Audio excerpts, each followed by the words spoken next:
नमस्कार, देव न्यूज़ में आपका स्वागत है। आइए आज हम ऐसे धर्माचार्य गुरु जी जो कि आचार्य पंडित मनोज चतुर्वेदी जी झांसी के अनेक कोनों कोनों में जाकर भागवत भागवत का काम किया है। इन्होंने भागवत का संदेश जन जन तक पहुंचाने का काम किया है। आइए हमारे बीच में अभी हाल ही के अंदर ग्वालियर में इन्होंने भागवत करके आए हैं गुरु जी। आइए इनसे जानते हैं कि आखिरकार कितना प्यार, कितना मन को शांति यह भागवत से मिलती है। आखिरकार भागवत का क्या उद्देश्य होता है और ये होली का पर्व भी आ रहा है। किस अंदाज में होली के पर्व को आम जनमानस को किस तरीके से होली का पर्व मनाना चाहिए। अगली आवाज़ पंडित मनोज चतुर्वेदी जी। जी राधे राधे। राधे राधे जी, आप सभी लोगों को बधाई हो कि आपने इस महीने पूरे अनेक झांसी के ज़िले के अंदर भी आपने भागवत किया और अनेकों जगह आपने भागवत किया। आपने कितना प्यार मिला, शुरुआत कहाँ से हुई? जी, शुरुआत हुई झांसी से ही। कार्यक्रम की शुरुआत हो गई थी हमारे महानगर से, जहाँ पर सबसे पहले कथा मनोज मैरिज गार्डन खाती बाबा पे हुई। क्योंकि झांसी में बहुत बचपन से हमारी कथाएं हो रही हैं, इसलिए खाती बाबा की जो कथा थी वो एक जीवन में नया अनुभव देने वाली थी। क्योंकि करीब 96 से 96 से लेकर अभी तक जितने भी लोग जुड़े हुए थे वो सब खाती बाबा, ईसाई टोला, नगरा, दीनदयाल नगर, नंदनपुरा, सभी लोग उसमें पुराने लोग मिले। कथाओं में भीड़ तो अधिकतर होती है, सभी जगह होती है, ये सरस्वती की कृपा है हमारे ऊपर भी। लेकिन वहाँ पर एक नया अनुभव रहा कि सभी लोग हमें वहाँ पर मिले। वहाँ के तुरंत बाद झांसी का ही एक क्षेत्र अठौंदना, वहाँ चले गए थे। वहाँ के बाद रक्षा रामगढ़ में भगवान शिव मंदिर है, जहाँ पर बहुत बड़ा मेला लगता है शिवरात्रि के पावन पर्व पर। वहाँ हम लोगों ने शिवरात्रि के दिन अकेला, ऐसा नहीं है कि केवल पब्लिक को ही सुनाना है, पब्लिक को संदेश दिया, भागवत की कथा सुनाई, उनको भागवत की कथा में सराबोर किया। लेकिन चूँकि कथा शिव मंदिर पर हो रही थी, इसलिए शिवरात्रि के दिन हम लोगों ने स्वयं अभिषेक किया। रोज भी जाते थे प्रतिदिन, तो पहले भोलेनाथ जी को नमन करते थे, प्रणाम करते थे, भगवान शिव का आशीर्वाद मिला।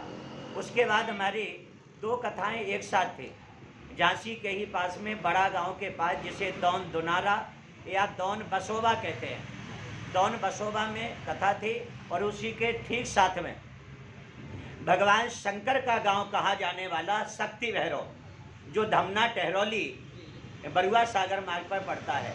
बरुआ सागर से जब टहरौली जाते हैं, दोनों कथाएं एक साथ थीं। एक 17 से शुरुआत थी और दूसरी 18 से शुरुआत थी। 17 के 21, 17 से 18, और ये दोनों कथाएं एक साथ थी। इन दोनों कथाओं में जैसा आपने कहा कि वैसे तो हमारा धर्म है और हमारा कर्म है, उदर भरण पोषण का भी एक यही रास्ता है हम लोगों को जो भगवान ने सौंपा। जैसे किसी की सर्विस, किसी की दुकानदारी, किसी की मजदूरी, हमारा उदर भरण पोषण का भी एक कथा वार्ता एक काम है।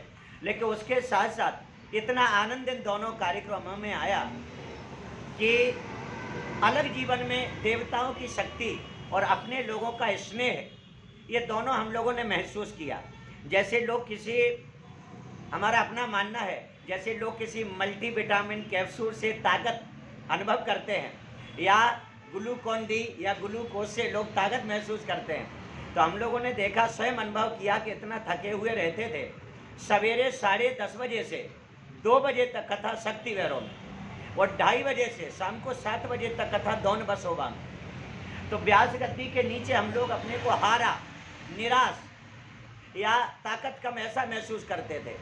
लेकिन दोनों जगह एक ऐसा पब्लिक का स्नेह था, मुझे कहने में कहीं कोई संकोच नहीं है। और लोगों ने ये अनुभव किया कि हमारे जाने से पूर्व दोनों जगह पांडाल भरा हुआ, पब्लिक इंतजार करती हुई, उनका उत्साह देख करके जब हम पहुंचते थे तो अपनी निराशा भूल जाते थे और ऐसी शक्ति मिलती थी कि उसी भाव से, उसी जोश से, उसी धर्म के संदेश के साथ हम दोनों जगह कथा करते थे, सबको आशीर्वाद और बधाई देते थे।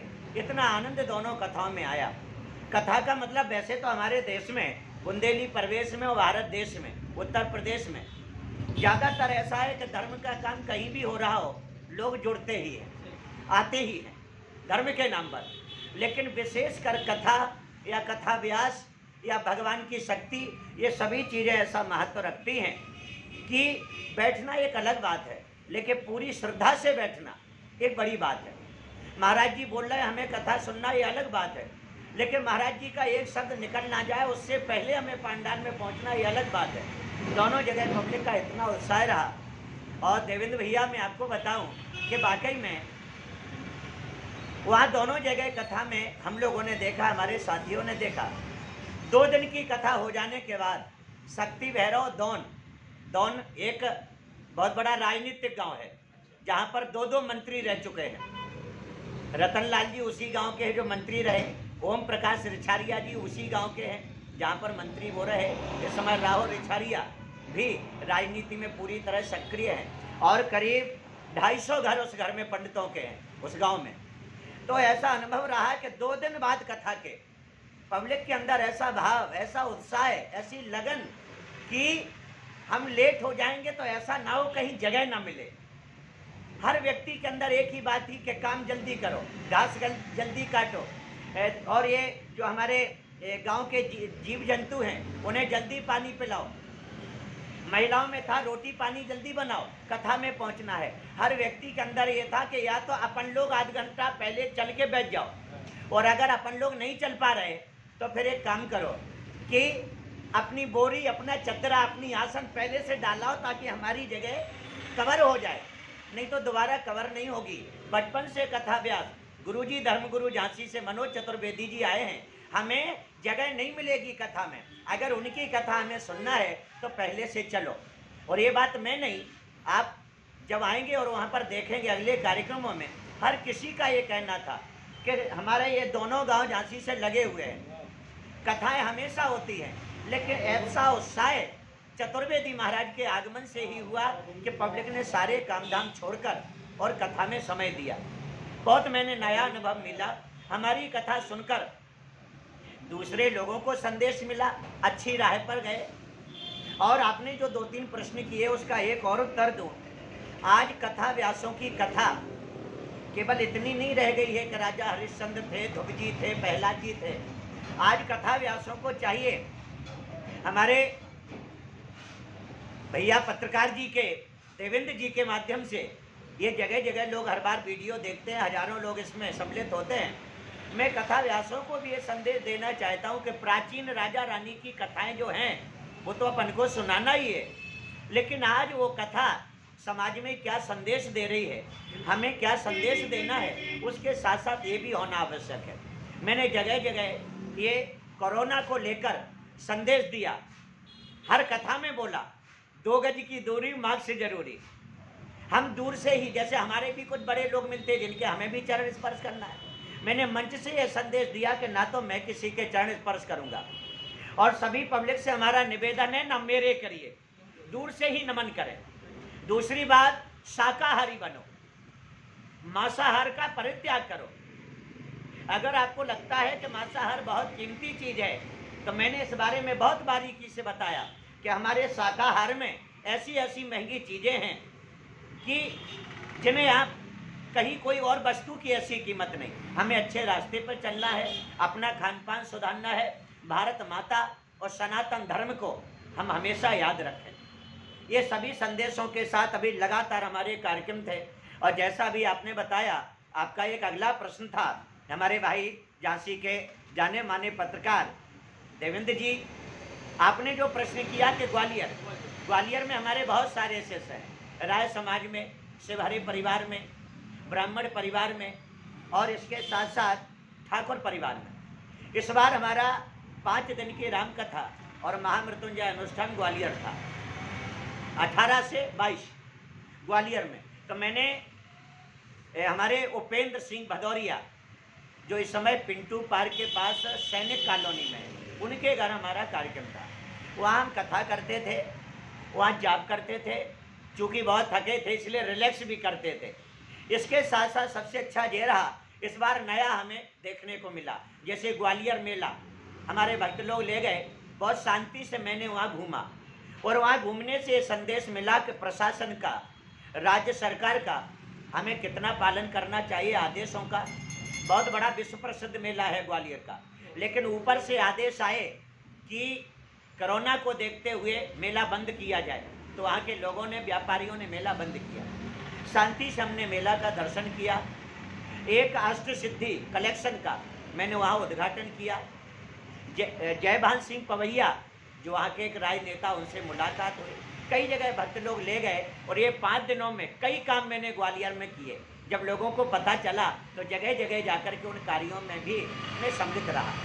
और इसके बाद आपका जो अंतिम प्रश्न था, होली पर्व, हमें आपसी बैर भाव, आपसी बुराइयां, ये सब भुला करके होली में सम्मिलित होना चाहिए। हर किसी के गले मिलना चाहिए। गले मिलने का कई प्रसंगों में कई बातें हैं। गले मिलने का मतलब ये नहीं कि आपको बुरा ना लगे तो ऊपर से तो हम आपसे मिल रहे, लेकिन पुरानी बुराइयों को हमने संजो के रखा हुआ है, उन्हें हम नहीं निकाल रहे। जैसे मैं आपसे निवेदन करूं कि जैसे आप लोग कहते हैं कि दशहरा, विजयादशमी, बुराई पर भलाई की विजय, असत्य पर सत्य की विजय, ये होली का पर्व भी हमें यही संदेश देता है, असत्य पर सत्य की विजय।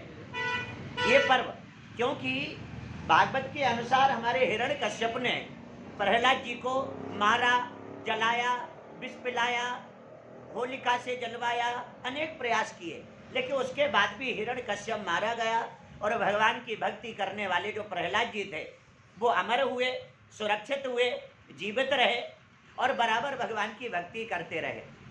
तो ये भी बुराई पर एक अच्छाई की विजय का प्रतीक है होली पर्व।